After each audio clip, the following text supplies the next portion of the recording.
Hi అండి, welcome to Shailaja foods. మరొక వీడియోతో మీ ముందుకు వచ్చాను. ఇవాళ గుమ్మడికాయ వడియాలు నేను ఇలా చేశాను, నా పద్ధతిలో మీకు చూపిస్తాను. మొదట గుమ్మడికాయను పీచేసి బాగా రుద్దుకోవాలి. కొంతమంది అయితే క్లాత్ పెట్టి తుడుచుకుంటారు. నేనైతే ఈ విధంగా నీళ్ళతో కడిగాను. దాదాపుగా అంతా పోయింది. ఇప్పుడు 2 ముక్కలుగా పగలగొట్టేసుకొని పొడువుగా తరుక్కోవాలి. అన్ని పొడువుగా తరుక్కున్న తర్వాత సన్నగా తరుక్కోవాలి.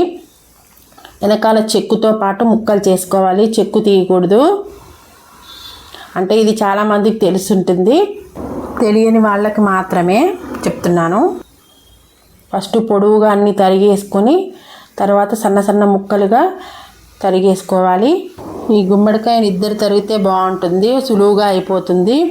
ఒకళ్ళు పొడవుగా తరిగితే మిగతా వాళ్ళు చాకుతో సన్న సన్న ముక్కలు చేయొచ్చు. ఈ విధంగా సన్న సన్న ముక్కలు తరుక్కుంటే వడియాల్లోకి బాగుంటుంది. అన్నీ ఈ విధంగా తరుక్కొని వేసేసుకోవాలి. ఇప్పుడు 2 స్పూన్ల పసుపు, తగినంత ఉప్పు, ఒక చారడైతే సరిపోతుంది, కావాలంటే తర్వాత కలుపుకోవాలి.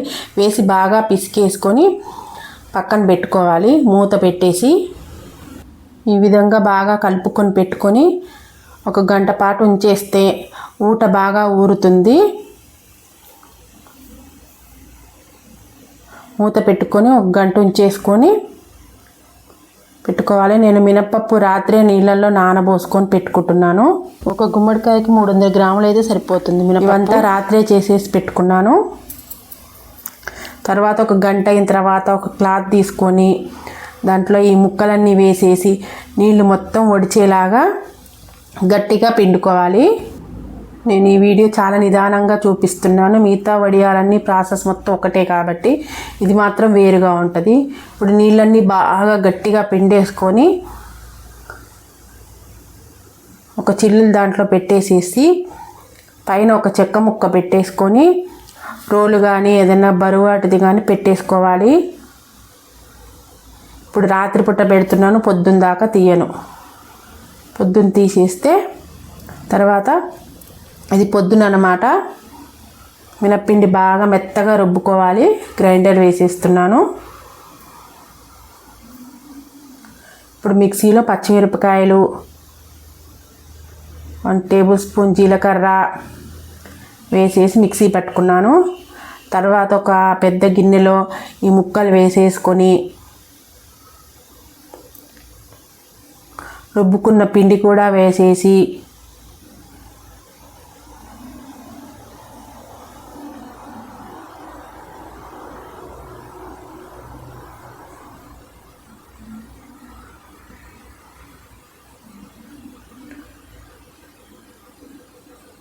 తర్వాత మిక్సీ పట్టుకున్న కారం కూడా వేసేసాను, పచ్చిమిరపకాయల కారం. తర్వాత కొంచెం ఉప్పు తక్కువ ఉంది కాబట్టి ఉప్పు వేసేసుకున్నాను.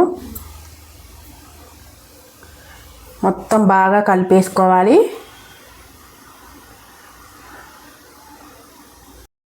ఈ లోపల ఒక చీర కానీ పల్చటి గుడ్డ కానీ తడిపేసుకొని పరుచుకొని పెట్టుకోవాలి. ఇది కలుపుకొనేసి ఇంకా పెట్టేసుకోవడమేను. మీకు కావలసిన సైజులో పెట్టేసుకోవచ్చు. నేనైతే చాలా చిన్నగా పెట్టాను, కొంచెం మబ్బుగా ఉందని చెప్పేసి ఆరతాయో ఆరవో అని. కానీ లక్కీగా ఎండ బాగా వచ్చేసింది, తొందరగా ఆరిపోయాయి, ఏం ఇబ్బంది లేకుండా. మీరు కూడా ఎండ వచ్చేది లేనిది చూసుకొని పెట్టుకోండి. ఇలా ఈ వడియాల్ని సాంబార్లో కానీ పప్పులో కానీ నంచుకొని తింటే చాలా బాగుంటుంది. పిల్లలైతే వేయించుకొని అలాగే తినేస్తారు. చెప్పాను కదా, ఒక గుమ్మడికాయకి 300 గ్రాముల మినపప్పు పోసానని. ఎక్కువగా పోసుకుంటే టేస్ట్ ఉండదు. మరుసటి రోజుకి ఎండిపోయాయి నాకు. ఇవి మామూలుగా రావట్లేదు, అందుకనే కొంచెం నీళ్లు చల్లి 1 నిమిషం నానాక అప్పుడు తీసాను. బాగా వచ్చాయి.